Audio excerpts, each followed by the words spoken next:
Disregard the last-minute submissions over the weekend. Next week's budget will already be written.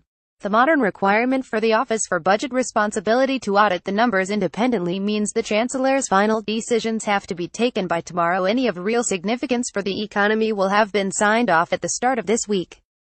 All that remains to be done is to write the speech, find the key to the replica of Gladstone's red box, and persuade 10 Downing Street not to leak the best bits. Expectations for Philip Hammond are simultaneously very low and ridiculously high. With many Tories wishing him ill, including his next-door neighbour, there is already briefing from within the cabinet that his second budget will be a car crash. His offence, in their eyes, is that he's a gloom bucket and can't see the enormous opportunities that leaving the European Union presents. But better a realist than a fantasist in charge of the nation's finances at a time like this. At the same time, there are those Conservatives who want Mr. Hammond to rescue them from the quagmire of Brexit with a radical plan to turbocharge social mobility and address intergenerational fairness. The last time we saw someone attempt that was the Tory manifesto in June, whose authors cost their party its parliamentary majority.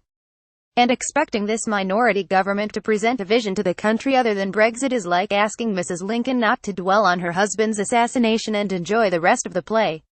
There are no decisions Mr. Hammond can announce this budget, no tax change or spending item, that will have anything like the impact on the economy as the central decisions the Commons faces in the next year over issues such as whether to remain part of the single market and customs union with our largest export markets. Fiscal prudence. So instead of trying to deliver a miracle, the Chancellor should focus on making the sums add up. Every reputable forecaster tells us that Brexit means there is less money to go round, not more. Yet the Tories have decided salvation lies in spending more of it.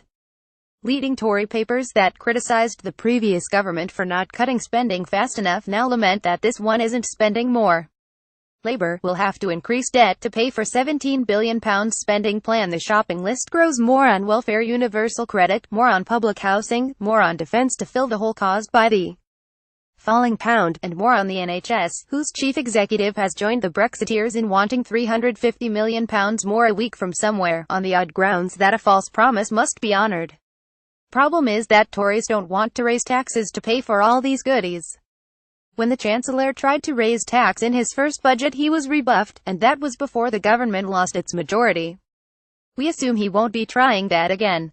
Making major changes to the VAT threshold for small businesses, as some speculated, would be what Sir Humphrey might call a courageous decision.